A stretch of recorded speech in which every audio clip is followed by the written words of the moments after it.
Good evening to all of you and welcome to all of you in Sukh Shreshth academy. कैसे हैं आप लोग? Hope से सभी अच्छे होंगे, पढ़ाई भी काफ़ी बेहतर चल रही होगी। तो हमारी आज की इस हिस्ट्री के सेशन में हमारा टॉपिक है सविनय अवज्ञा आंदोलन यानी सिविल डिसओबीडियंस मूवमेंट। इसके क्या कारण रहे हैं, क्या पृष्ठभूमि रही, क्या इसके परिणाम रहे, इस पर हम लोग एक विस्तृत चर्चा करेंगे। तो चलिए बढ़ते हैं क्लास की ओर और समझते हैं सविनय अवज्ञा आंदोलन। सबसे पहले हम यह देखेंगे कि यह आंदोलन कब प्रारंभ किया गया। तो यह आंदोलन प्रारंभ किया गया था आपका 1930 ईस्वी में। 1930 ईस्वी से महात्मा गांधी जी के नेतृत्व ने राष्ट्रीय आंदोलन को एक नई दिशा अख्तियार की और जिसका आरंभ किया गया, जिसकी शुरुआत की गई आपका सविनय अवज्ञा आंदोलन और दांडी यात्रा से। चलिए अब यहाँ पर हम लोग समझते हैं कि सविनय अवज्ञा आंदोलन जो आरंभ किया गया, इसकी पृष्ठभूमि क्या क्या रही। पृष्ठभूमि देख लेते हैं क्या रही।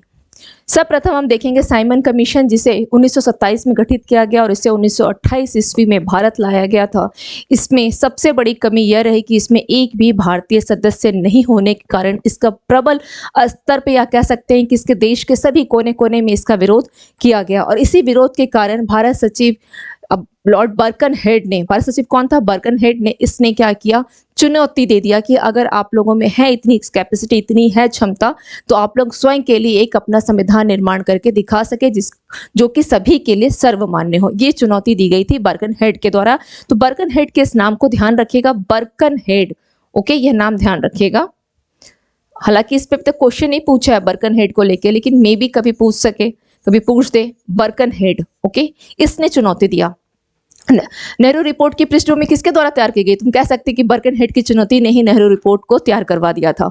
अब इसने चुनौती दिया, भारतीयों ने इसने स्वीकार कर लिया और विभिन्न दलों ने क्या किया, एक सर्वदलीय सम्मेलन बुलाया फरवरी में, लेकिन उसमें कोई निर्णय नहीं लिया जा सका। पुनः मई में सर्वदलीय बैठक की गई और फाइनली नेहरू रिपोर्ट जो आपका बन करके तैयार हो गया। फाइनली, क्योंकि हम लोग इस पर विस्तृत चर्चा नहीं करेंगे, हमारा टॉपिक है सविनय अवज्ञा आंदोलन, हम लोग इस पर चर्चा कर चुके हैं नेहरू रिपोर्ट पे। तो हमारा जो विषय है वो है उस विषय को फोकस करते हुए कि क्या क्या मुख्य प्रावधान थे, इसको देखेंगे कि पृष्ठभूमि कैसे तैयार की गई। तो नेहरू रिपोर्ट फाइनली तैयार हो गया, लेकिन उसमें डिमांड क्या क्या थी और कुछ दल जैसे राष्ट्रवादी जो मुस्लिम्स थे, वो लोगों ने तो इसको स्वीकार कर लिया, लेकिन मुस्लिम लीग के कुछ सदस्य इसको स्वीकार नहीं कर सके। जैसे उनमें हम कह सकते हैं मोहम्मद अली जिन्ना। इनकी डिमांड क्या थी कि केंद्र के साथ साथ प्रांतों में भी, यानी केंद्र और प्रांत दोनों जगह इनको कितनी प्रतिनिधित्व चाहिए थी, 1/3 ये प्रतिनिधित्व की मांग कर रहे थे। तो ये तो इनकी डिमांड हो गई। उधर नेहरू जी भी तैयार नहीं थे। क्यों? क्योंकि नेहरू रिपोर्ट में जो मांग की गई थी वह थी आपकी डोमिनियन स्टेट्स की मांग, और नेहरू जी का कहना था कि नहीं, हमें पूर्ण स्वराज चाहिए। तो आपने डोमिनियन स्टेट्स क्यों मांगा? ये डिमांड इनकी रही। हालांकि इस वजह से ये बहुत मतलब हट के इन्होंने एक अलग ऑल इंडिया लीग का गठन भी कर लिया था, लेकिन फाइनली ये हुआ कि अगर हम लोग चूंकि नेहरू रिपोर्ट पर हैं, तो इन्होंने जब कहा कि डोमिनियन स्टेट चाहिए, तो गांधी जी ने समझाया कि देखो, तुम अभी सबसे पहले 2 साल का तो इन्हें समय दे दो। किसे? ब्रिटिश गवर्नमेंट को 2 साल का समय दो, क्योंकि ऐसा नहीं कि हम डोमिनियन स्टेट्स की मांग कर रहे हैं तो ये हमें तुरंत दे देंगे, क्योंकि ये देना कहाँ चाह रहे हैं, तो देना कुछ भी नहीं चाह रहे। तो ये तो केवल एक प्रलोभन था कि हम ऐसा करेंगे वैसा करेंगे, लेकिन देना तो कुछ नहीं चाह रहे थे। तो गांधी जी ने कहा 2 साल का समय दे दो। नेहरू जी नहीं माने, बोले कि नहीं, 2 साल का समय तो नहीं दूंगा, 1 साल का समय दे सकता हूं। ऐसा किया गया कब? आपके 28 दिसंबर के कोलकाता अधिवेशन में। ओके, कोलकाता अधिवेशन में ये ऐसा कहा गया और ये भी कहा गया कि 1 साल का समय देता हूं, अगर ऐसा नहीं हुआ तो फिर पूर्ण स्वराज का जो आधार है वो स्टार्ट हो जाएगा। तो नेहरू रिपोर्ट कहीं ना कहीं नहीं कह सकते हैं, एक बहुत बड़ी भूमिका रही आपके सविनय अवज्ञा आंदोलन में। और नेहरू रिपोर्ट कब लाई गई थी? तो यह लाई गई थी आपकी 1928 ईस्वी का नेहरू रिपोर्ट। इसे नेहरू रिपोर्ट क्यों बोला गया? क्योंकि इसमें कह सकते हैं कि इस रिपोर्ट की जो प्रारूप थी उसको तैयार करने में मोतीलाल नेहरू इस पूरी कमेटी के अध्यक्ष थे, इसलिए इसका नाम नेहरू रिपोर्ट दिया गया। ठीक है, साइमन कमीशन को भी ध्यान रखिएगा। इसमें एक इंपॉर्टेंट चीज कि 1927 ईस्वी में इसका गठन किया गया था। साइमन कमीशन 1927 ईस्वी में गठन किया गया और इसके अलावा यह 3 फरवरी 1928 ईस्वी को यह भारत आया था। ये 2 पॉइंट यहां ध्यान रखिएगा, ठीक है। 28 ईस्वी को भारत आया क्योंकि सवाल अब जब आपसे पूछा जाए कि भारत कब आया तो 1927 कभी मत कीजिएगा, उस समय तो गठन किया गया था, ये आया था 1928 ईस्वी में। नेहरू रिपोर्ट की भी ईस्वी को ध्यान रखिएगा, 1928 ईस्वी में इसका गठन किया गया। और जब ये गठन किया गया तो महात्मा गांधी के कहने पर नेहरू जी भी तैयार हो गए, ठीक है चलो कोई नहीं, मैं 1 साल का समय दे देता हूँ। उन्होंने कहा था 2 साल, लेकिन उन्होंने कहा कि नहीं, मैं 1 साल का समय दूंगा और हमें पूर्ण स्वराज की मांग चाहिए, हमें डोमिनियन स्टेट्स नहीं चाहिए। डोमिनियन स्टेट्स यानी अधिराज्य का दर्जा। नेहरू रिपोर्ट यानी क्या, इसमें क्या कहा गया था, अधिराज्य, अधिराज्य। लेकिन इससे कौन सहमत नहीं हुआ? इस नेहरू रिपोर्ट से अगर कोई सहमत नहीं हुआ तो वो कौन थे? मुस्लिम लीग, हिंदू महासभा, ये भी सहमत नहीं हुए। और इसके अलावा नेहरू जी तो इसका प्रबल विरोध किए कि नहीं, हमें क्या चाहिए, लेकिन महात्मा हमें डोमिनियन स्टेट्स नहीं चाहिए। इन्होंने इसलिए 1 साल का, इनके साथ साथ गांधी जी ने कहा ठीक है चलो हम 1 साल का समय देते हैं। अल्टीमेटम 1 ईयर का इसी नेहरू रिपोर्ट में दे दिया गया था। अल्टीमेटम इसी नेहरू रिपोर्ट में 1 साल के लिए दे दी गई थी, 1 साल का अल्टीमेटम। कब की बात है यह बात है 28 दिसंबर 1928 ईस्वी की, कोलकाता अधिवेशन की। अब आता है 1 साल के बाद यानी 1929 ईस्वी। तो हम लोग इसमें बढ़ेंगे आगे, जहां पे आपका कांग्रेस का लाहौर अधिवेशन होता है। और इस लाहौर अधिवेशन में क्या होता है कि पुनः कांग्रेस का लाहौर अधिवेशन किया गया। क्यों? क्योंकि यहां पर नेहरू रिपोर्ट की बात को सरकार ने कोई ध्यान नहीं दिया था। क्लियर? नाउ कांग्रेस का लाहौर अधिवेशन किया जाता है, इसको ध्यान रखना है। और नेहरू रिपोर्ट के डोमिनियन स्टेट्स, मेजर पॉइंट होगा यहाँ पर, डोमिनियन स्टेट्स की मांग को स्वीकार नहीं किया जाना। तो पूर्ण स्वराज की तो बात ही छोड़ दीजिए, ठीक है। इसके जस्ट बाद उसी समय अगर आप देखेंगे, हम लोग आएंगे यहाँ पर, लेकिन उस बीच में क्या क्या चीजें हुई इसे भी देखना है। विश्व व्यापार जो है, विश्व व्यापार जस्ट यहाँ कुछ वर्ड आई थिंक कुछ करेक्शन हो विश्व व्यापार जो है आर्थिक मंदी। ओके, चलिए इसे देख लेते हैं। विश्व व्यापार आर्थिक मंदी क्या क्या रहा इसका। विश्व व्यापार आर्थिक मंदी यह कब आई थी? 1929-30 के दशक में, जब पूरे विश्व में क्या आ गया था, आपका व्यापार में आर्थिक मंदी आई थी। उस समय भारतीय अर्थव्यवस्था, इसका सबसे अगर बुरा प्रभाव पड़ा तो भारत की अर्थव्यवस्था पर इस मंदी का। ओके, इस विश्व व्यापार आर्थिक मंदी का सब किस पे पड़ा? भारत की अर्थव्यवस्था पर सबसे बुरा प्रभाव पड़ा, अर्थव्यवस्था पर। ओके, कैसे? यहां पर क्या होता है, यहां हम लोग देखेंगे उत्पादन में कमी आ गई। ओके, यहां पे ये समझना होगा कि इसमें हुआ क्या कि उत्पादन में कमी आई। उत्पादन कम हो गया, अनाज का उत्पादन कम हो गया। अब उत्पादन कम हुई तो किसानों पर मुसीबत बढ़ गई, लेकिन मूल्य वृद्धि में कमी नहीं हुई, इससे किसान परेशान हो गए। मूल्य वृद्धि में कमी भी नहीं हुई, और हम ये भी कह सकते हैं कि विदेशों से जो माल तैयार था वो हमारे भारत में आने लगा, तो भारतीय वस्तुओं की कहीं कोई मांग नहीं हुई। तो इससे जो पूंजीपति थे, जिसने अपना पैसा लगा रखा था, वो परेशान हो गए। तो कहने का मतलब ये है कि इस टाइम, यानी यह जो विश्व व्यापार मंदी का टाइम चल रहा था, इसमें किसान तो परेशान, किसान तो शुरू से ही परेशान, हमेशा से रहे हैं, शोषण के शिकार रहे हैं, लेकिन इसमें मजदूर भी परेशान हुए और पूंजीपति वर्ग भी। तो इन सब के मन में क्या था, इनके इस अंग्रेज या ब्रिटिश सरकार के प्रति एक हम कह सकते हैं कि क्रोध की भावना पनप रही थी, और इसकी स्थिति कहीं ना कहीं बहुत भयावह होने वाली थी। नेक्स्ट आते हैं तो देखते हैं भारत की विप्लवकारी स्थिति। जैसे इस विप्लवकारी स्थिति, विप्लवकारी का मतलब होता है वन काइंड ऑफ आपका आंदोलन। विप्लव का मतलब क्या होता है? वन काइंड ऑफ आंदोलन। तो यहाँ पे हम लिख सकते हैं कि विप्लवकारी स्थिति में बहुत इंपॉर्टेंट रहा आपका मेरठ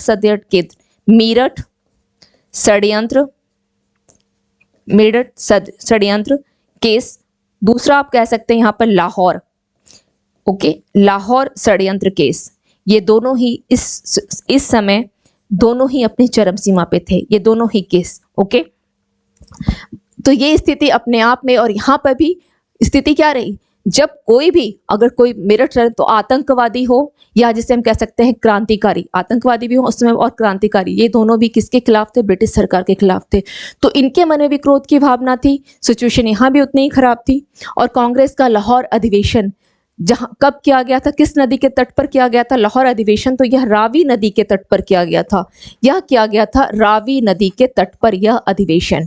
ओके, रावी नदी के तट पर अधिवेशन किया गया। इसमें अध्यक्ष तो बनाया गया था महात्मा गांधी को, लेकिन उन्होंने कहा कि नहीं, मैं अध्यक्ष नहीं बनता हूं, इस अधिवेशन का नेतृत्व कौन करेंगे, तो आपके नेहरू जी करेंगे। और नेहरू जी फाइनली इस कांग्रेस के लाहौर अधिवेशन के अध्यक्ष बन जाते हैं। और यह अधिवेशन आपका होता है 1929 ईस्वी में। ओके, 1929 ईस्वी में।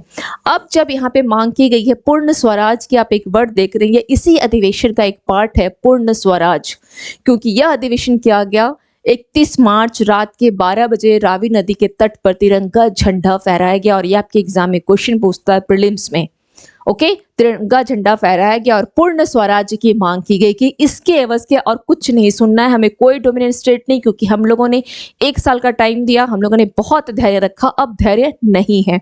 और इसी कारण ये है कि 26 जनवरी 1930 ईस्वी को पूर्ण स्वाधीनता दिवस मनाया गया। और आज जो मनाया जाता है 26 जनवरी 1950 ईस्वी को गणतंत्र दिवस, ये इसी का आधार रहा है। आपके एग्जाम में क्वेश्चन पूछता है। तो अब जब सभी परिस्थितियां तैयार हो चुकी थी, आप यहाँ देख रहे हैं साइमन कमीशन का विरोध, लोगों के मन में ब्रिटिश सरकार के प्रति कितने यहाँ कह सकते हैं कि ऑलरेडी क्रोध यहाँ उत्पन्न हो चुका था। ये सारी घटनाएं जो है केवल और केवल एक ही रूप धारण करती, और वह है हिंसा का, वह है हिंसा का।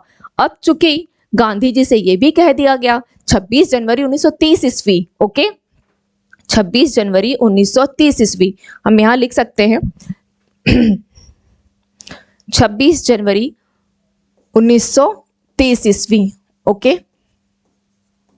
इस समय क्या बोला गया, पूर्ण स्वाधीनता दिवस जो है ये सेलिब्रेट किया गया, पूर्ण स्वाधीनता दिवस मनाया गया, पूर्ण स्वाधीनता दिवस मनाया गया। और इसी के बाद से 26 जनवरी 1950 को जो है आज आपका रिपब्लिक डे सेलिब्रेट किया जाता है। तो खैर हम लोग इस मुद्दे पर रहते हैं। और इसके बाद जो नेतृत्व दे दिया गया गांधी जी को कि अब आप अपने तरीके से पूरे आंदोलन को लेकर के चलो। मैंने आपको क्लास जब स्टार्ट हुआ था तभी मैंने कहा था 1930 ईस्वी से महात्मा गांधी के नेतृत्व में राष्ट्रीय आंदोलन ने एक नई दिशा अख्तियार की थी, ये मैंने कहा था आपको। तो यहीं से जो है राष्ट्रीय आंदोलन आरंभ हो जाता है महात्मा गांधी के नेतृत्व में। एक्चुअली होता क्या, महात्मा गांधी जी खुद 1922 ईस्वी में जब आपका असहयोग आंदोलन समाप्त हुआ था, तो उसी दौरान क्या हो गई थी, इनको जेल की सजा हुई थी, 6 साल की इनको जेल की सजा हुई थी, लेकिन खराब स्वास्थ्य होने के कारण ये 2 साल में ही रिहा हो गए। और करीब करीब देखा जाए तो 1922 से लेकर के 1928 ईस्वी यानी 6 वर्षों के एक लंबा अंतराल रहा, तब तक ये राजनीति से दूर रहे। और एक लंबे अंतराल के बाद पुनः इनका पदार्पण हुआ, वो आपके कांग्रेस का जो आपका कोलकाता का अधिवेशन हुआ, वहां से ये पुनः राजनीति में आते हैं। तो अब जब आप अच्छे से जानते हैं कि जब सिचुएशन भारत में ये बनी हुई थी, पूरी स्थितियां ये बनी हुई है, और गांधी जी चूंकि उनके हाथ में नेतृत्व दे दिया गया है, और वो क्या है, अहिंसा, अहिंसा के सबसे बड़े पुजारी है, अहिंसा को अपना अस्त्र मानते थे। तो उनको लगा कि नहीं, यहाँ तो पूरी स्थिति हिंसा वाली है। तो इस हिंसा की दिशा को उन्होंने बदलने का कोशिश किया कि इस हिंसा को किस प्रकार से शांति रूप से कुछ ऐसा किया जाए कि यहाँ पर भारतीय, जितने सभी भारतीय, यहाँ पर जितने भी कांग्रेस की जो पार्टी भिन्न भिन्न दल और सांप्रदायिक आधार पर जो अलग अलग मांग कर रही है, या मुस्लिम लीग की अलग मांग है, इन्हें प्लस मंदी आई हुई तो किस प्रकार से पूंजीपति को, मजदूरों को शामिल किया जाए, विप्लवकारी स्थिति है तो किस प्रकार से आतंकवादी, क्रांतिकारी सभी को शामिल कर लिया जाए, या यहाँ पर लाहौर अधिवेशन में यहाँ जो सभी भारतीय दल यहाँ शामिल हैं, इनको किस प्रकार से शामिल करके एक शांतिपूर्ण तरीके से शामिल भी कर लिया जाए। और यही वह स्थिति है जिनको अगर इस स्थिति में सभी को जोड़ लिया जाए तो हम तो मजबूत होंगे ही, हमारा आंदोलन और मजबूत हो जाएगा। और हमें करना क्या है, हमें कोई हिंसा नहीं करना, हमें केवल अहिंसा के रास्ते पे चलते हुए क्योंकि वो जानते थे हिंसा कहीं से भी सही नहीं है, है ना। तो उन्होंने हिंसा के वाले रास्ते को क्या किया, शांतिपूर्ण तरीके से अहिंसा की ओर ले जाने का प्रयास किया, और वो सक्सेस भी हुए, है ना। इसको किस तरफ ले गए, वो ले गए इसको अहिंसा की तरफ। तो ये रही इसकी पृष्ठभूमि में। तो हमेशा ध्यान रखिएगा सविनय अवज्ञा आंदोलन की पृष्ठभूमि क्या रही। तो पृष्ठभूमि में साइमन कमीशन आ जाएगा, आपका नेहरू रिपोर्ट आ जाएगा, विश्व व्यापार, आर्थिक मंदी, भारत की विप्लवकारी स्थिति। इसके अलावा विश्वव्यापी होगा, विश्वव्यापी आर्थिक मंदी, व्यापार नहीं होगा, मैं मुझे तब से लगा कि कुछ मैंने मिस्टेक यहाँ पे, विश्वव्यापी आर्थिक मंदी। ओके, भारत की विप्लवकारी स्थिति, कांग्रेस का लाहौर अधिवेशन और पूर्ण स्वराज की मांग, ये है इसकी पृष्ठभूमि जिसने सविनय अवज्ञा आंदोलन को की नींव को तैयार कर दिया। और इसके नेतृत्वकर्ता कौन रहे थे? गांधी जी रहे। इसके नेतृत्वकर्ता कौन रहे? गांधी जी।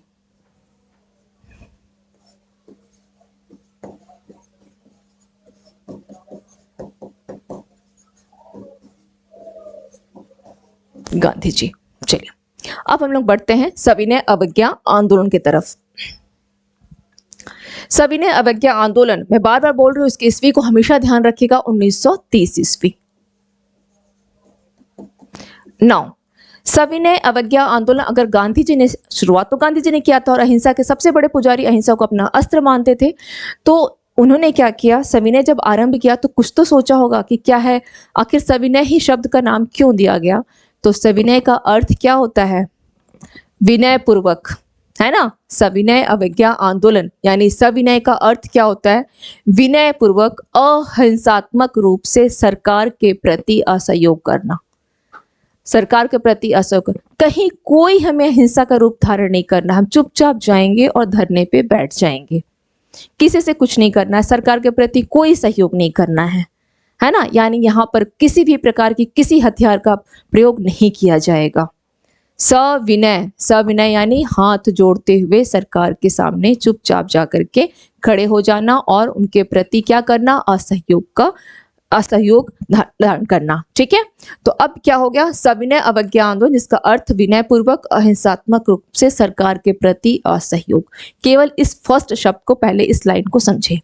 अब बात आती है, चूंकि प्रारंभ किसके द्वारा, मैंने अभी लिखा कि इसका नेतृत्वकर्ता कौन थे? गांधी जी। तो प्रारंभ किया गांधी जी ने।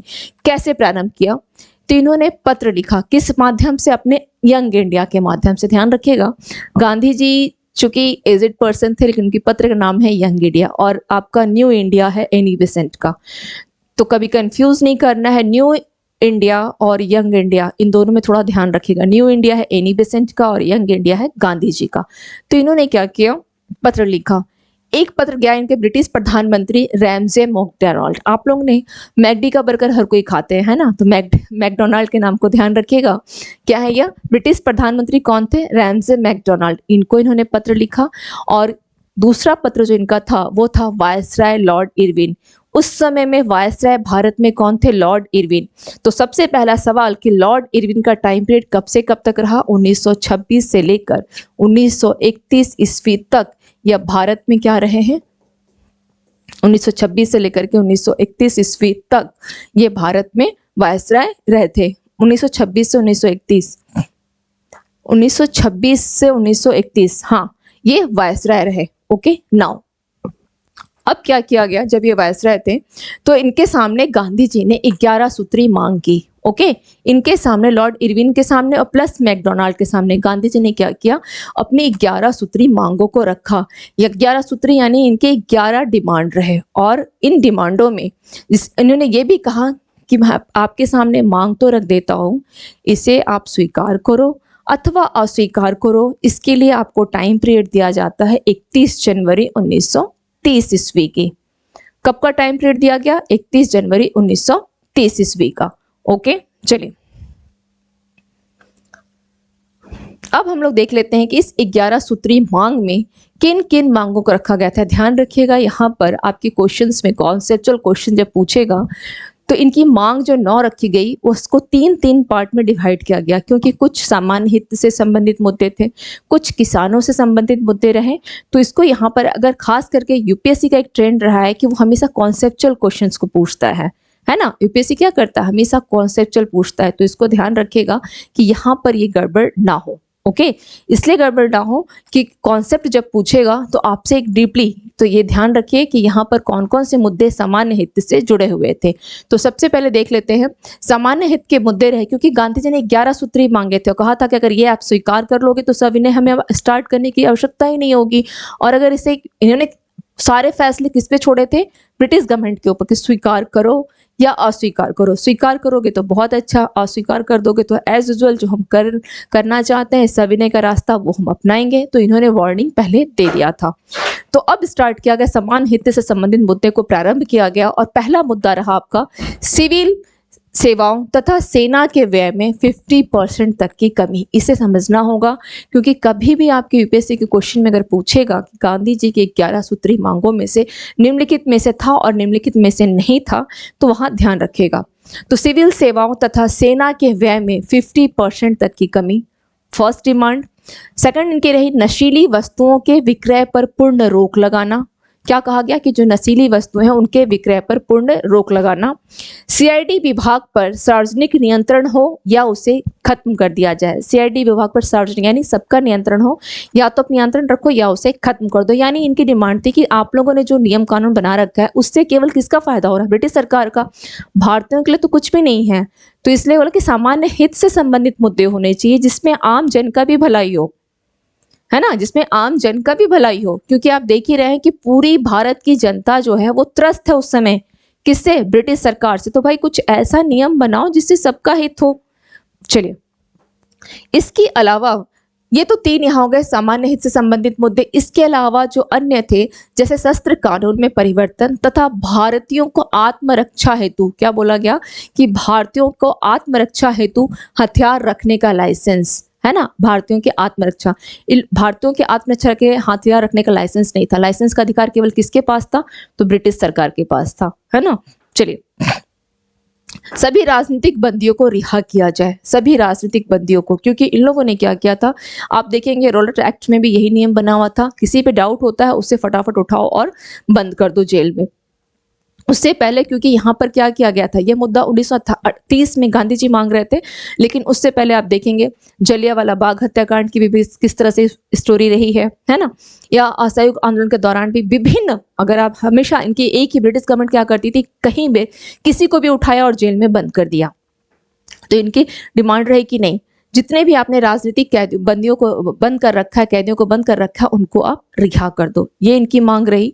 दूसरा रहा डाक आरक्षण जो है ये बिल पास करो, डाक आरक्षण बिल पास करो।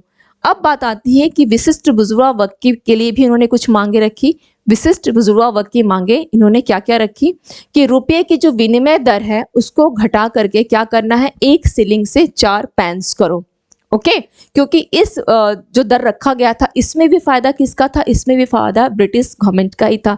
यानी ब्रिटिश गवर्नमेंट आज तक जो भी काम करते आ रही थी वो केवल अपने हित के लिए कर रही थी, वो भारतीयों के हित में नहीं था।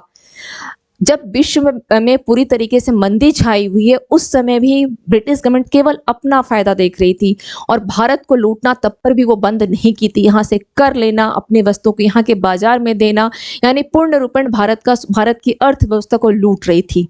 ओके, नाउ रचनात्मक शुल्क तथा विदेशी कपड़ों के आयात का नियंत्रित करना, तटीय यातायात रक्षा विधेयक पास। ओके, ये किसकी मांग रही? गांधी जी की मांग रही। किसके लिए? विशिष्ट बुजुर्ग वर्ग की मांगों में। इसके अलावा किसानों के लिए भी गांधी जी ने कुछ मांगे किसानों के लिए भी रखा। आपने यहाँ एक ध्यान देना ये है कि हमने देखा था पृष्ठभूमि में साइमन कमीशन थी, नेहरू रिपोर्ट रही है और इसके अलावा आर्थिक मंदी रही है ना। तो इन सभी में हम लोगों ने किसान, मजदूर, पूंजीपति, भारतीय जनता या अलग कह सकते हैं कि जो आपके कांग्रेसी दल, जितने भी दल रहे उन सभी, यानी गांधी जी ने सबके हित के लिए यहाँ पर उन्होंने क्या किया, 11 सूत्री मांगों को रखा। तो अब इन्होंने किसानों के लिए क्या मांगा कि लगान में 50% की कमी हो, अर्थात अगर कोई भी अकाल आ जाए, बाढ़ आ जाए, फसल नहीं होती है, कोई मंदी आ जाए तो किसान से लगान, एक तो कुछ सिचुएशन, अगर ऐसा कुछ सिचुएशन आता है तो आप पहले लगान तो नहीं लोगे, दूसरा कि 50% की कमी करो लगान में। इसके अलावा जो सबसे मेन था वह था नमक कर समाप्त एवं नमक पर सरकारी एकाधिकार खत्म किया जाए। ओके, नमक कर समाप्त। आगे मैं आपको बताऊंगी कि नमक कर यह था तो अप्रत्यक्ष मुद्दा, लेकिन सविनय अवज्ञा आंदोलन के लिए सबसे बड़ा मुद्दा यही बन गया। और क्यों बन गया ये हम लोग आगे अभी डिस्कस करेंगे। तो नमक बोला गया कि नमक कर को समाप्त करो, क्यों, और इस पर जो सरकारी एकाधिकार लगा रखे हो उसको खत्म कर दो, क्योंकि नमक एक ऐसी वस्तु जो आम जन के लिए भी महत्वपूर्ण है, सभी को इसका प्रयोग करते हैं और आप उस पर टैक्स क्यों लगा रखे हो? ये तो डायरेक्ट पानी से आता है, आपकी तो उसमें कोई भूमिका नहीं है, आपका ऐसा तो है नहीं कि आप कुछ खर्च करो, इन्वेस्ट करो, आप उसमें क्यों कर लगा रखे हो? ये तो हम भारतीयों की है, तो उस पर से टैक्स हटाओ और उस पर जो एकाधिकार कर रखे हो उसको हटाओ। ओके, तो ये मांग की गई गांधी जी के द्वारा। लेकिन उपरोक्त मांगों पर सरकार का क्या कोई असर हुआ? अगर असर होता तो आंदोलन नहीं होता, अगर असर होता तो आंदोलन नहीं होता, है ना। सरकार ने कोई ध्यान नहीं दिया, उपरोक्त मांगों पर सरकार का कोई असर नहीं हुआ, सकारात्मक रुख उन्होंने नहीं दिखाया। गांधी जी ने तो अल्टीमेटम कब तक का दिया था? 31 जनवरी 1930 ईस्वी का गांधी जी ने अल्टीमेटम दे रखा था। जब सरकार ने कोई ध्यान नहीं दिया तो फिर 14 फरवरी 1930 ईस्वी। अब 14 फरवरी के साथ एक फैक्ट ध्यान रखिएगा कि उस दिन है वैलेंटाइन डे। ये भले याद हो ना हो, लेकिन वैलेंटाइन डे याद रहेगा। तो कोशिश कीजिएगा कि उसके साथ अगर ये भी याद रखेंगे तो ज़्यादा बेहतर रहेगा कि 14 फरवरी 1930 ईस्वी में साबरमती में कांग्रेस की बैठक की गई। बैठक क्यों की गई? कि हमने तो ये डिमांड किया, लेकिन सरकार का कोई सकारात्मक रुख नहीं है, कोई पॉजिटिव सोच ही नहीं रही है, ऐसा कुछ संकेत मिल नहीं रहा है। तो इन लोगों ने क्या किया, साबरमती में, है ना, साबरमती में क्या किया, इन लोगों ने कांग्रेस की बैठक हुई। साबरमती, जिसकी कि साबरमती के बारे में कोई क्वेश्चन पूछ भी चुका है कि इसका गठन कब किया गया था, तो 1900, इसकी स्थापना कब हुई थी? 1916 ईस्वी में साबरमती आश्रम की स्थापना की गई थी, 1916 ईस्वी में। ये क्वेश्चन एक बार आ चुका है, ठीक है। गांधी जी के नेतृत्व में यहाँ पर बैठक हुई और गांधी जी के नेतृत्व में सविनय अवज्ञा आंदोलन आरंभ करने का एक निर्णय लिया गया। किनके नेतृत्व में? तो गांधी जी के नेतृत्व में। और ये हम लोग पहले ही क्लास स्टार्ट हुआ है, टॉपिक स्टार्ट हुई है, तो हम लोगों ने पहले ही कहा है कि 1930 ईस्वी का आंदोलन गांधी जी के नेतृत्व में आरंभ किया गया था।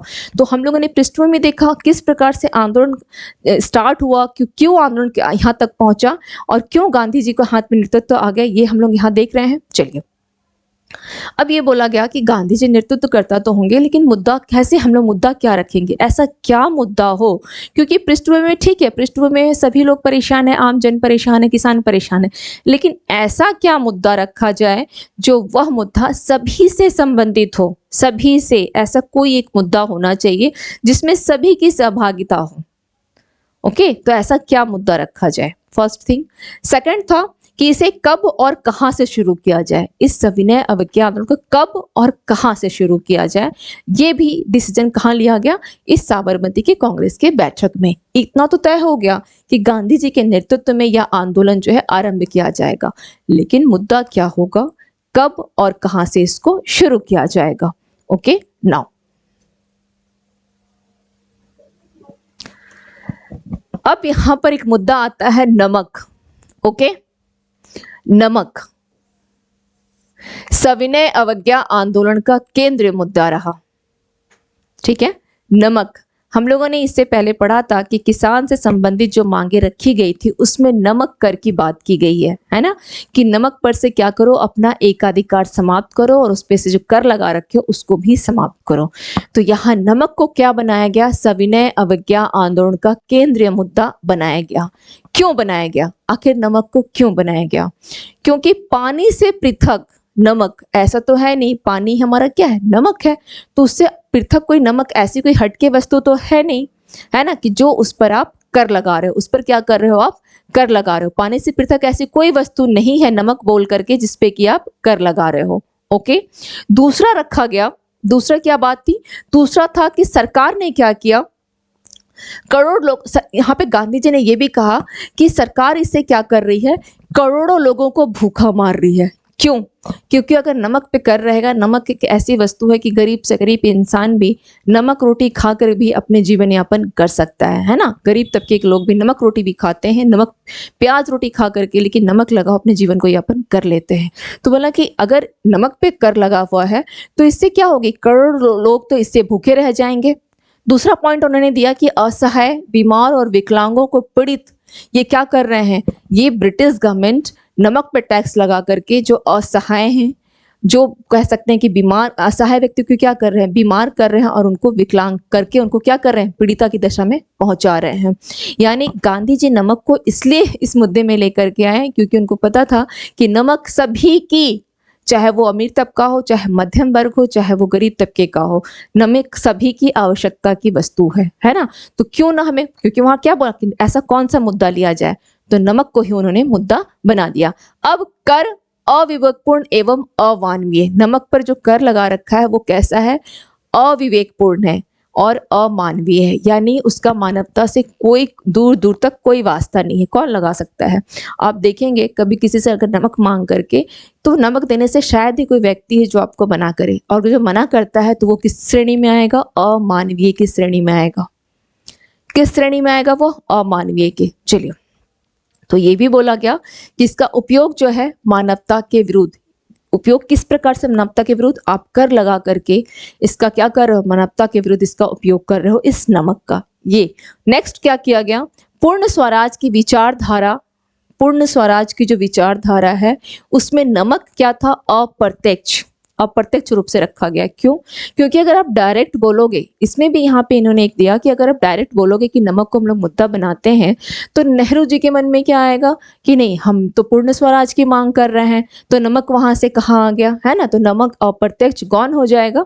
तो इन्होंने कहा कि नहीं, पूर्ण स्वराज की मांग तो मांग रहे हो, लेकिन इसके साथ ही इन्होंने और क्या समझाया कि पूर्ण स्वराज के लिए सविनय अवज्ञा आंदोलन प्रारंभ करना क्या है? आवश्यक है।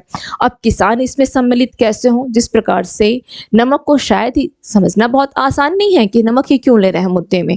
पूर्ण स्वराज वाले जैसे गांधी, इसमें नेहरू जी भी पता नहीं इस चीज को, वो लोग भी स्वीकार करें ना करें, तो और किसान भी इसको माने कि ना माने, तो बोला गया कि पूर्ण स्वराज के लिए सविनय अवज्ञा आंदोलन प्रारंभ करना क्या है? आवश्यक है, पूर्ण स्वराज के लिए। लेकिन अब किसानों को कैसे समझ? अगर हम किसान को बोलेंगे कि पूर्ण स्वराज के लिए कर रहे हैं, तो किसान तैयार नहीं होंगे। किसान को पूर्ण स्वराज से क्या मतलब? वो बेचारा तो उसे पता है कि हमारा शोषण आज भी हो रहा है, और उनके साथ क्या एक सबसे बड़ी चीज ये थी, किसान इस चीज को स्वीकार करते थे कि हमारा शोषण ब्रिटिश सरकार नहीं कर रही, हमारा शोषण हमारे जमींदार कर रहे हैं, है ना? यानी सबसे पहले दोषी वो भारतीयों को मानती थी। उनमें से कुछ ऐसे किसान थे, कुछ जिन्हें लगता था कि ब्रिटिश गवर्नमेंट हमारा शोषण कर रही है, लेकिन अधिकांशतः किसान किसको मानते थे कि हमारा शोषण कौन कर रहा है? जमींदार कर रहा है। तो वो भारतीयों से ऐसे ही वो भी कपाते कि ये भी हमारे अपने नहीं है, हम तो गरीब तबके के हैं ही, ये भी हमारे अपने नहीं है। तो गांधी जी का कहना था कि अगर हम नमक को लाएंगे तो, या पूर्ण स्वराज को लाएंगे सविनय अवज्ञा आंदोलन के लिए, तो किसान नहीं मानेंगे। ठीक है, फिर उन्होंने अलग जो स्टेटमेंट दिया कि नमक का मुद्दा गरीबों के साथ ही हर भारतीयों को प्रभावित करने वाला प्रत्यक्ष रूप से जुड़ा। ओके, जो नमक कभी पूर्ण स्वराज के लिए अप्रत्यक्ष मुद्दा बन चुका था, गांधी जी ने कहा कि नहीं, अगर मैं पूर्ण स्वराज की बात करूंगा तो किसान नहीं जुड़ेंगे, और अगर पूर्ण स्वराज के नमक की बात करूंगा तो पूर्ण स्वराज वाले नहीं जुड़ेंगे। और हमें क्या करना कि सभी को साथ लेकर के चलना है, क्योंकि यही वो सिचुएशन था, समय था जहां पर कि हर कोई, क्योंकि ब्रिटिश गवर्नमेंट से ये बात सच है कि हर कोई खफा थी, लेकिन उनके पास अपना कोई एक कह सकते हैं कि अपने हित के लिए भी तो कोई मुद्दा होना चाहिए।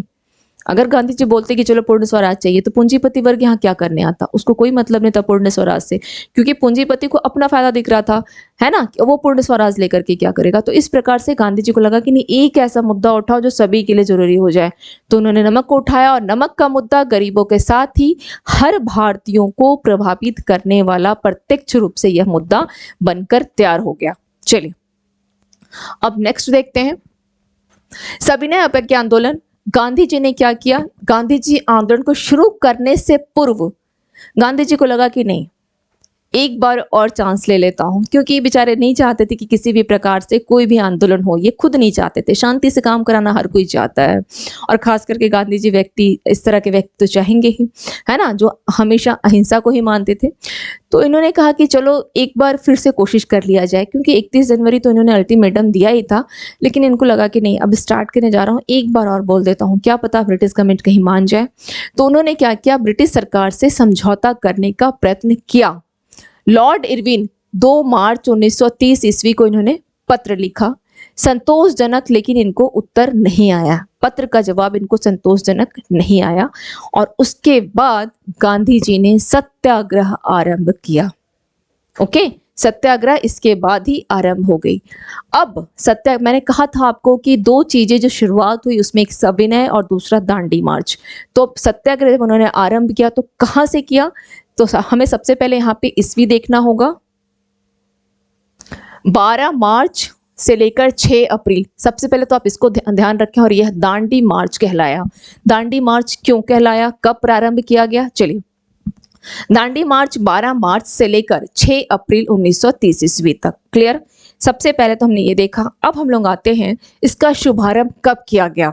तो 12 मार्च 1930 ईस्वी, साबरमती आश्रम अहमदाबाद, और इस आश्रम की स्थापना 1916 ईस्वी में की गई है। तो अहमदाबाद से इसका आरंभ किया गया। आपके एग्जाम में क्वेश्चन पूछता है कि दांडी मार्च आरंभ कब से किया गया या सविनय अवज्ञा आंदोलन कहाँ से आरंभ किया गया। तो बहुत से स्टूडेंट का आंसर होता है वो साबरमती कर देंगे। ओके, साबरमती कर देते हैं, तो साबरमती तो आश्रम बिल्कुल सही है, लेकिन अगर आपके आंसर में दांडी है तो वह गलत है। क्वेश्चन को हमेशा समझिएगा कि क्वेश्चन की मांग क्या है। अगर पूछा जाए कि सविनय अवज्ञा आंदोलन कहाँ से प्रारंभ किया गया, शुरुआत की गई, तो आपका आंसर हो जाएगा साबरमती आश्रम। किसमें शुभारंभ या शुरुआत पूछता है तो।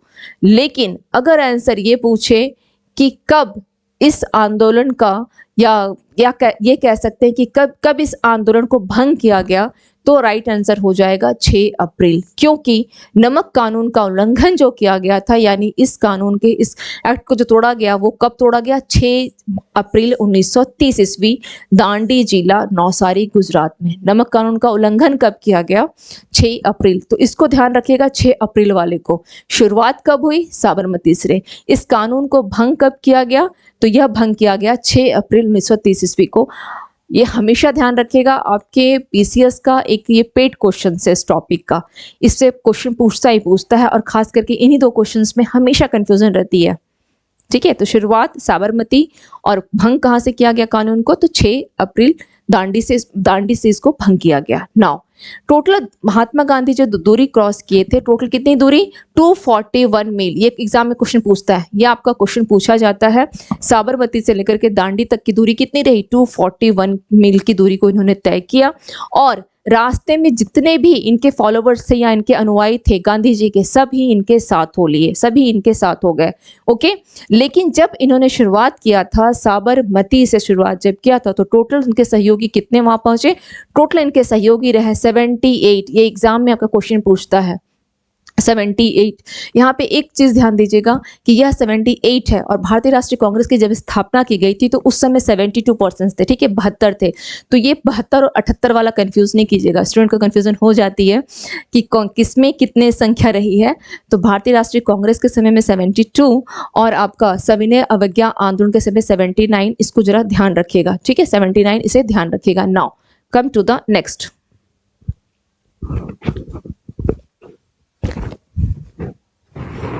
ठीक है, चलिए नाउ अब यहां से होगा हमारा दांडी मार्च। ये रहा आपका टोटल। अब दांडी मार्च की जो पूरी यात्रा रही, जैसे कहां कहां इसको किस किस रूप में सपोर्ट किया गया, इसको किस किस रूप में सपोर्ट किया गया वो देख लेते हैं इस पूरे मैप में, क्योंकि मैप के जरिए देखेंगे तो थोड़ा ज्यादा अच्छे से याद, मतलब ये कह सकते हैं कि याद रखना थोड़ा आसान हो जाता है। जैसे आप यहाँ पे देखेंगे, ये रहा आपका उत्तर प्रदेश, आगरा, रायबरेली, बिहार, बंगाल, उड़ीसा, पूर्वोत्तर क्षेत्र, दक्षिण भारत।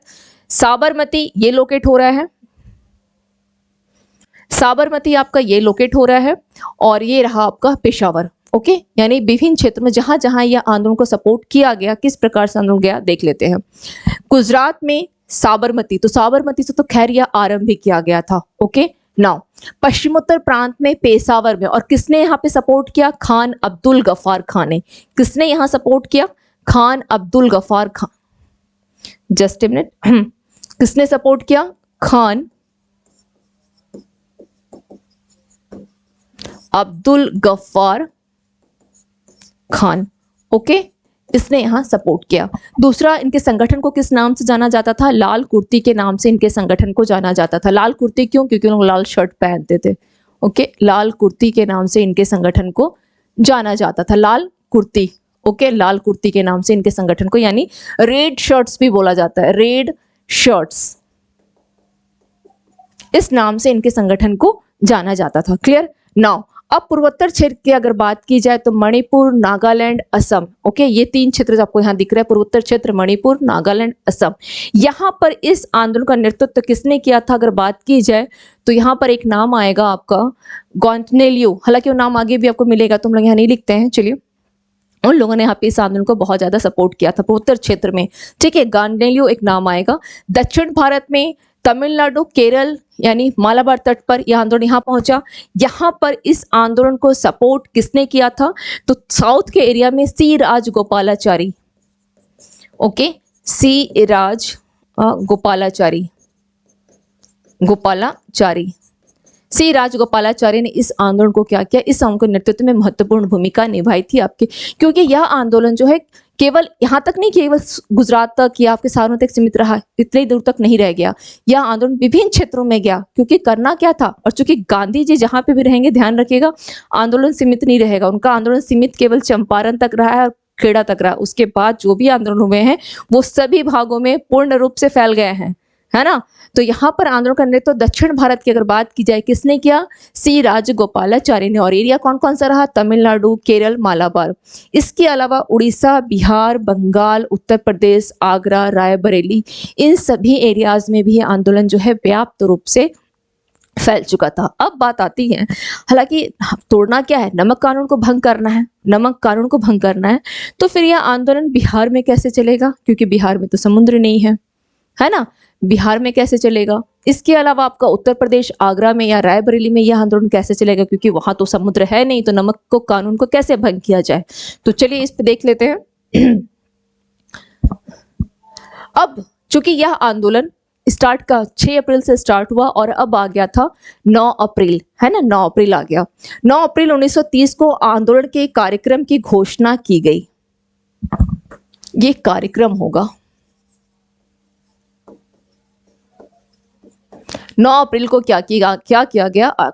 एक्चुअली गांधी जी 5 अप्रैल को ही पहुंच गए थे दांडी, लेकिन उन्होंने शुरुआत की इसकी 6 अप्रैल को। सुबह सुबह नमक को हाथ में उठाया, एक मुट्ठी नमक को, और कानून को भंग कर दिया, है ना, कि खुद से हम नमक उठाएंगे और अपना नमक खुद तैयार करेंगे। Clear now. तो इन्होंने क्या किया, कार्यक्रम की घोषणा की।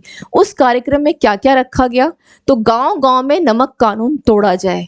ठीक है, 6 अप्रैल को क्या प्रोग्राम किया गया कि हम लोग इस कार्यक्रम को कैसे बढ़ाएंगे। हम लोगों ने नमक एक जगह तो तोड़ दिया, गांधी जी दांडी में तो नमक उठा के कानून को तोड़ दिए, लेकिन ऐसा तो है नहीं कि वहां तोड़ने से बात खत्म हो गई। एक कार्यक्रम अब बनाना होगा कि हमने तोड़ तो दिया, लेकिन आगे जगह में एक कार्यक्रम कैसे बनाया जाएगा। तो गांव गांव में नमक कानून तोड़ा जाए। ओके, दूसरा रहा, छात्र सरकारी विद्यालयों व कर्मचारी दफ्तरों को छोड़ दें, क्योंकि गांधी जी ने क्या कहा था, शांति से असहयोग को अपनाओ, सरकार का साथ नहीं दो। सविनय का मतलब क्या है, शांतिपूर्वक आपका असहयोग करेंगे। तो इन्होंने क्या बोला कि छात्र जो भी हैं वो सरकारी विद्यालय को, यानी गवर्नमेंट जो भी स्कूल से, उनको छोड़ दो, कर्मचारी दफ्तर को छोड़ दे, विदेशी वस्त्रों को जलाया जाए, सरकार को कर न दिया जाए, नारियां शराब, अफीम और विदेशी वस्त्रों की दुकानों का घेराव करें, स्त्रियों से उन्होंने कहा। ठीक है, गांधी जी का अगर आप किसी भी आंदोलन को देखेंगे तो ये एक ऐसी उनकी जो कह सकते हैं कि मुख्य बातें रही हैं जो पूरे आंदोलन में हमेशा से चलती रही, है ना। क्या करना, स्कूल छोड़ दो, दफ्तर छोड़ दो, जितने भी आप विदेशी आपके वस्त्र हैं उन सबको जला दो, या आप अफीम, विदेशी वस्त्रों की दुकान, शराब की दुकान, इन सब के आगे महिलाओं का धरना प्रदर्शन, है ना। तो ये इन्होंने कार्यक्रम को रखा। अब चूंकि क्या किया गया, जस्ट ए मिनट,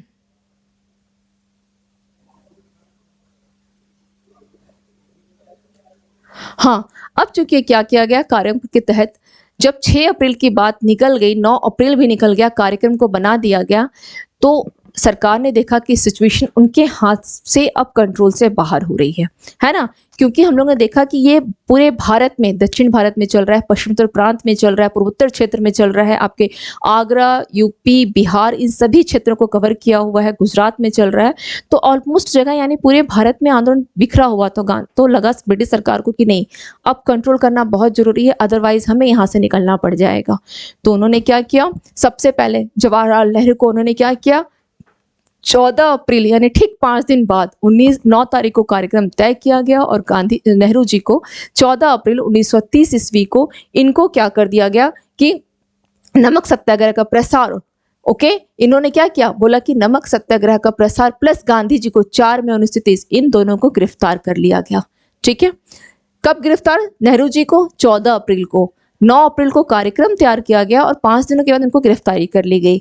और उनके कुछ टाइम के बाद, यानी करीब 1-1.5 महीने बाद हम कह सकते हैं, या 1 महीने के बाद ही करीब गांधी जी को भी 4 मई 1930 ईस्वी को इनको भी गिरफ्तार कर लिया गया। और हमारा आंदोलन कब ये किया गया था, गांधी जी कब लिए थे, 6 अप्रैल को एक मुट्ठी नमक हाथ में लिए थे और उनकी गिरफ्तारी कब हो गई? मई में, 4 मई को ही, यानी अप्रॉक्स करीब करीब 1 महीने आसपास उनकी गिरफ्तारी कर दी गई। और उससे पहले 15 दिन पहले ही किसकी गिरफ्तारी हो गई थी? तो जवाहरलाल नेहरू की ही गिरफ्तारी कर दी गई थी। अब ये दोनों जब गिरफ्तार हो गए, जो कि मुख्य भूमिका में थे और नेतृत्वकर्ता गांधी जी रहे, तो आखिर अब ये आंदोलन कैसे किया जाए? लेकिन नमक सत्याग्रह का प्रसार को रोका नहीं गया। ये किसने दिया? कांग्रेस ने प्रस्ताव रखा। नमक सत्याग्रह का प्रसार करने के लिए कांग्रेस के अन्य नेता, क्योंकि गिरफ्तार क्या हुए थे? ये गिरफ्तार हुए, अन्य नेता तो थे। जैसे मैंने अभी आपको कहा कि दक्षिण भारत में सी राजगोपालाचारी, पूर्वोत्तर क्षेत्र में गॉर्नेलियो, या आपका पश्चिमोत्तर प्रांत में अब्दुल गफ्फार खां, ये सभी तो थे। ये लोग प्रसार करते। तो कांग्रेस का प्रस्ताव पुनः आया कि ठीक है, ये लोग गिरफ्तार हो गए हैं, कोई बात नहीं है, अब हमें एक प्रस्ताव तैयार करना है और इस नमक सत्याग्रह को, सविनय अवज्ञा आंदोलन को आगे बढ़ाना है। तो कांग्रेस ने क्या प्रस्ताव तैयार किया? रैयतवाड़ी क्षेत्रों में लगान ना अदा करो। रैयतवाड़ी का मतलब होता है, रैयत माने किसान, तो उस क्षेत्रों में लगान अदा करने के लिए इन दिनों में भी मना किया। इसके अलावा जमींदारी क्षेत्रों में चौकीदारी कर, जो जमींदारी क्षेत्र है वहां बोला कि चौकीदारी कर मत दिया करो। इसके अलावा मध्य प्रांत में वन कानून का उल्लंघन, इसको जरा ध्यान रखिएगा, अभी आगे हम लोग पढ़ेंगे। मध्य प्रांत में, मध्य प्रांत यानी कौन सा एरिया हो गया? वर्तमान का अगर बोला जाए तो आपका एमपी, मध्य प्रदेश, वहां पे क्या बोला जा रहा है? वन कानून का उल्लंघन। और आज भी आप देखेंगे तो वनों की संख्या में सबसे अधिक आपका मध्य प्रदेश है ना। तो वहां पे बोला गया कि वन कानून में उल्लंघन किया जाए। वन कानून में उल्लंघन इसलिए क्योंकि यहाँ के जो जनजाति थी, आदिवासी थे, उनका खुद के वन पे अधिकार नहीं था, है ना, उनको वन काटने से मना कर दिया गया था, तो उनका अधिकार नहीं था, तो वो अलग भड़के हुए थे। तो बोला कि मध्य प्रांत में वन कानून का उल्लंघन। ये प्रस्ताव किसने दिया? जब गांधी जी और नेहरू जी दोनों जेल में गए तो कांग्रेस के जो अन्य सहयोगी थे उन्होंने ये प्रस्ताव रखा। इसके बाद यानी लाल कुर्ती आंदोलन, मैंने कहा पश्चिमोत्तर प्रांत में कौन एक्टिव था? तो खान अब्दुल गफ्फार खां। तो लाल कुर्ती आंदोलन यानी 1930 ईस्वी, जो कि पश्चिमोत्तर सीमा प्रांत में किसके द्वारा? खान अब्दुल गफ्फार खां। ये ध्यान रखिएगा, ओके, ये आपकी प्रीलिम्स में पूछता है, लाल कुर्ती आंदोलन, ये इंपॉर्टेंट है। किसके द्वारा गठित किया गया था? खान अब्दुल गफ्फार खां। और इन्होंने क्या किया? भारतीय राष्ट्रीय कांग्रेस के सविनय अवज्ञा आंदोलन का समर्थन किया। और ये स्थापना किसकी की थी? खुदाई खिदमतगार, क्या है इनका? खुदाई खिदमतगार की इन्होंने स्थापना किया था। ठीक है, चलिए, तो ये हम लोग देख चुके हैं कि पश्चिमोत्तर प्रांत किसने सपोर्ट किया। इसके अलावा जिया तरंग आंदोलन, जिया तरंग जो कि पूर्वोत्तर क्षेत्र का है, देख लेते हैं थोड़ा यहाँ भी जिया तरंग। मणिपुर का नेतृत्वकर्ता कौन है? यदुनाग, ओके, यदुनाग। अब मैंने कहा था आपसे गॉर्नेलियो, आप यहाँ एक नाम देखें, गैंडेनेलियो, ओके, ये कौन है? ये यदुनाथ सरकार, यदुनाग जो है, यदुनाग इनकी चचेरी बहन है। इनकी क्या है? चचेरी बहन है गॉर्नेलियो। होता क्या है यहाँ पे, स्टोरी को जरा समझें। जिया तरंग आंदोलन, जिसे हम लोग कहते हैं, अगर उत्तर भारत में सविनय अवज्ञा आंदोलन बोला गया तो मणिपुर में इसी को ही जिया तरंग आंदोलन बोला गया, वहां के लोकल टर्म में। नाउ अब चूंकि क्या होता है, जिया तरंग आंदोलन कहाँ का है? मणिपुर में। मणिपुर में इसका नेतृत्वकर्ता कौन थे? यदुनाग थे। लेकिन आंदोलन हिंसक, और यहाँ पर जब आंदोलन काफी हिंसक हो गया था तो इनकी गिरफ्तारी कर ली गई थी यदुनाग की। तो आंदोलन हिंसक होने पर इनको कैद करके इनको फांसी की सजा दे दी गई थी। तो इनकी स्टोरी यहाँ खत्म हो गई। अब इनके जाने के बाद आखिर इस जिया तरंग आंदोलन का नेतृत्वकर्ता कौन होगा? तो इन्हीं की एक नागा जनजाति की महिला रही, क्योंकि ये खुद किसमें थे, आप देख रहे हैं यदुनाग, ये नागा जनजाति से संबंधित थे। तो नागा जनजाति की महिला प्लस चचेरी बहन थी गांडेनिलियो, जिनका क्षेत्रीय जनजाति क्या था? जो जिया तरंग बोला गया है, इसी सविनय अवज्ञा आंदोलन को ही जिया तरंग बोला गया है आपके वहां के, लेकिन जो लोकल टर्म है उसमें क्या बोला जाता है? जिया तरंग बोला जाता है। ठीक है, अब इस थोड़ी सी हम लोग गांडेनिलियो की कहानी पे आते हैं। जब इनको इन सभी मूवमेंट के कारण इनकी गिरफ्तारी कर ली गई थी तो गांधी जी इनसे मिलने गए थे और इन्होंने क्या किया था, पत्र में इन्होंने जेल में ही पत्र लिखा था कि इनको क्या किया जाए, छोड़ दिया जाए, है ना, छोड़ दिया जाए, इन्होंने ऐसा पत्र लिखा था। और ये काफ़ी साहसी महिला थी, इसलिए नेहरू जी इनसे मिलने के इतना प्रभावित हुए कि इनको रानी की उपाधि दी गई। तो इसलिए इनको बोला भी जाता है रानी गांडेनिलियो, और ये उपाधि नेहरू जी के द्वारा दिया गया था। ओके, नाउ चलिए अब आगे देखते हैं। अब धरसना कांड आता है, जब सभी अपने अपनी जगह पर, जब हमने देखा कि कौन कहाँ कहाँ गिरफ्तार हो गए हैं, तो इसके बाद आता है आपका मोस्ट इंपॉर्टेंट, एक है धरसना कांड, जिसमें गांधी जी तो गिरफ्तार पहले ही हो चुके हैं, है ना। अब गांधी जी और अब्बास तैयब जी ये भी गिरफ्तार हो गए जब इन्होंने नेतृत्व दिया। अब अब्बास तैयब जी की भी गिरफ्तारी हो चुकी थी, तो इस आंदोलन को, यानी इस कांड का या इस आंदोलन का, धरसना आंदोलन का नेतृत्व करता कौन रही थी? Sarojini Naidu, one of the most important name for Dharasana कांड। ओके, सरोजनी नायडू, इमाम साहब, मणिलाल, ये इन तीनों ने क्या किया? धरसना कांड, इन जो कांड रही, स्टोरी हम लोग अभी पढ़ेंगे उसे, धरसना जो आंदोलन किया गया नमक को लेकर के, उसमें ये तीन बहुत मुख्य भूमिका में रहे हैं, और इनमें सरोजनी नायडू काफी चर्चित रही हैं। यहाँ ध्यान रखिएगा कि गांधी जी की गिरफ्तारी पहले हो चुकी थी, उसके बाद इस आंदोलन का नेतृत्व अब्बास तैयब जी ने किया, इनकी की भी गिरफ्तारी हो गई, तब आए ये तीन। ओके, चलिए यहाँ पे होता क्या है कि इस धरसना कांड में यहाँ पुलिस ने ऐसा लाठीचार्ज किया था कि करीब माना जाता है जैसे 200 से भी अधिक लोगों की यहाँ पर डेथ हो चुकी थी, और स्थिति इतनी विवश थी कि पुलिस ना बच्चे को छोड़ रही थी, ना किसी महिला को छोड़ रही थी। ये हम कह सकते हैं कि जलियांवाला बाग का जो विभत्स रूप रहा, उतना विभत्स तो नहीं था, लेकिन उससे कुछ कम भी नहीं था, उतना नहीं था लेकिन उससे कुछ कम भी नहीं था। और ये स्टेटमेंट खुद दिया है अमेरिकी पत्रकार वेब मिलर ने। उस समय ये पत्रकार वहां थे। ओके, उस समय में ये पत्रकार वहां थे, वेब मिलर। ओके, इन्होंने कहा था, और पूर्व में हम लोगों ने एक नाम यहाँ भी देखा था मणिलाल का, है ना, ये नाम हम लोगों ने देखा था, मणिलाल, ये क्या थे? एक गांधी जी के पुत्र थे।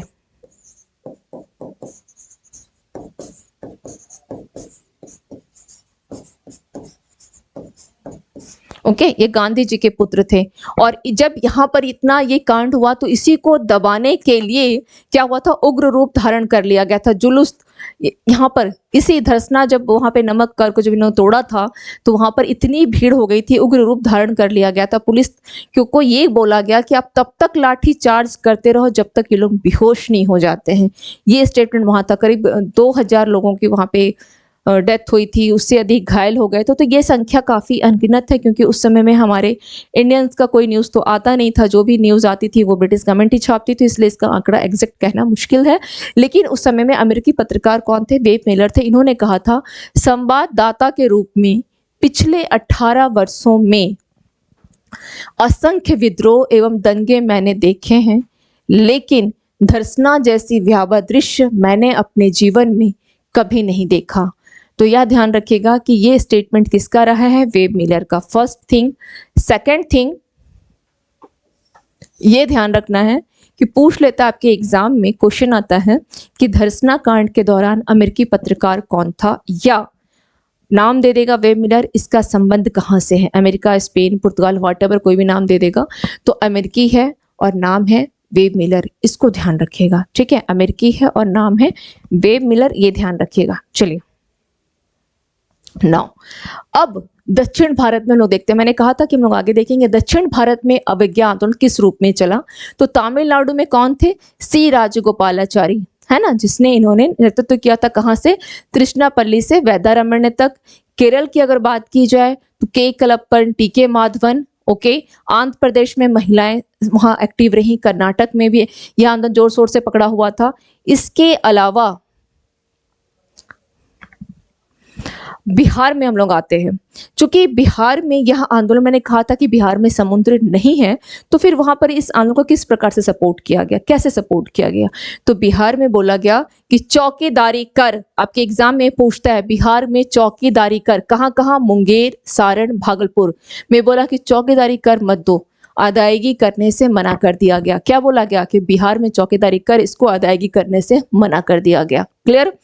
दूसरा है आपका, यूपी में भी समुद्र नहीं है, तो यूपी का कौन कौन सा एरिया? आगरा, रायबरेली, यहाँ पे बोला गया कर ना दो, लगा ना दो। क्लियर?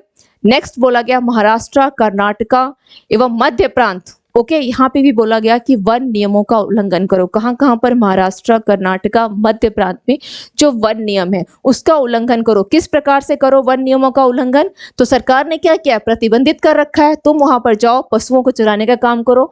लकड़ी काटने, वन उत्पाद को एकत्रित करने पर जो सरकार ने प्रतिबंध कर रखा है, तुम ये सारे काम शुरू कर दो। यानी पशुओं को चराओ, लकड़ी को काटो और वन उत्पाद यानी अगर जंगल से क्या मधु वगैरह एकत्रित जो की जाती है, किसी प्रकार की जड़ी बूटी जिससे आपका जीविकोपार्जन का साधन है, तुम वो सारे काम को करो जो सरकार ने तुम्हें मना कर रखा है। ओके, तो जहां समुद्र नहीं था वहां पर इस प्रकार से जो है सविनय अवज्ञा आंदोलन को एक पूरी तरीके से कह सकते हैं समर्थन दिया गया।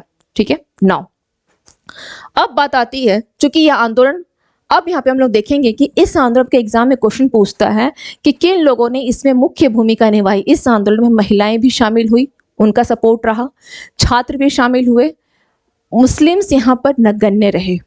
ओके, क्योंकि उनके हित यहाँ पर कहीं उनको दिख नहीं रहा था, वो बिल्कुल यहाँ पर नगण्य रहे। व्यापारी एवं छोटे व्यवसायी वो भी साथ दिए, किसान वो भी साथ में थे और मजदूर, इन लोगों ने साथ दिया, लेकिन मुस्लिम्स यहाँ पे साथ नहीं दिए। उनकी डिमांड क्या हद तक थी? क्योंकि उनका पहले ही था कि हमें क्या चाहिए, केंद्र और प्रांत में हमें विधानमंडल में 1/3 प्रतिनिधित्व चाहिए, या कहीं भी सरकारी कोई भी ऐसी सेवा है वहां पर हमें क्या चाहिए, कोई भी राज्य की सेवा और सरकार की सेवा जिसमें भी हमें वहां पे भी 1/3 सीट हमें मुस्लिम्स के लिए चाहिए, आरक्षण चाहिए। तो ये सारी मांगे किसकी रही है? तो जो आपकी कह सकते हैं कि मुस्लिम लीग की रही, या इस कैटेगरी के आप, क्योंकि मुसलमान डायरेक्ट बोलना सही नहीं है। चलिए, अब सरकार ने क्या किया, जब देखा कि सरकार अवज्ञा आंदोलन, ओके, सरकार क्या हो गई, सक्रिय हो गई। अब सरकार क्या की, सक्रिय होकर इसने अवज्ञा आंदोलन को लगा कि दमन चक्र चलाया है ना, सरकार इसमें क्या होकर सक्रिय होकर के इसने क्या किया, दमन चक्र चलाया। गांधी जीवित 90,000 से अधिक सत्याग्रही जेल में बंद कर दिए गए। ओके, फाइनली क्या किया गया, इसमें 90,000 से अधिक सत्याग्रही को इसमें जेल में बंद कर दिया गया था। ठीक है, चलिए, यहाँ पर सरकार ने क्या किया, सक्रिय होकर के इसके अंतर्गत कितने, तो करीब दमन चक्र चलाकर गांधी जीवित 90,000 से अधिक सत्याग्रही जेल में बंद कर दिए गए थे। आंदोलन जो है अंततः यह आंदोलन समाप्त तो हो गया, लेकिन इसके जस्ट बाद शुरुआत की गई थी गोलमेज सम्मेलन की। तो आखिर क्यों गोलमेज सम्मेलन का शुरुआत किया गया और लगातार 3 सम्मेलन किए गए और गांधी जी को फिर फाइनली यहाँ से रिहा भी कर दिया गया है ना, कि सरकार ने क्या किया, सरकार ने सक्रिय अवज्ञा आंदोलन को किस प्रकार से दमन किया, दमन चक्र चला करके, क्योंकि सभी को आप देख रहे हैं, धर्सना कांड हो गया, गांधी जी पहले ही जेल चले गए हैं, नेहरू जी को उसने गिरफ्तार कर लिया, और सभी जब मेन व्यक्ति गिरफ्तार हो गए तो अंततः यह आंदोलन क्या हो गया, समाप्त तो हुआ, लेकिन उसके जस्ट बाद सरकार ने गोलमेज सम्मेलन बुला लिया। तो ऐसा क्या कारण था? क्योंकि सभी को तो गिरफ्तार सरकार कर चुकी थी, उसकी जीत तो हो गई थी, फिर गोलमेज सम्मेलन बुलाने की क्या आवश्यकता पड़ी और लगातार 3 सम्मेलन बुलाया गया, इसकी चर्चा हम नेक्स्ट क्लास में करेंगे। होप सो सभी को समझ में आया होगा आप लोगों को। अगर ये टॉपिक समझ में नहीं आया, कहीं कोई डाउट हो तो कमेंट सेक्शन में कमेंट जरूर कीजिएगा। मिलते हैं फिर नए क्लास में नए टॉपिक के साथ। Thank you to all of you and have a nice evening.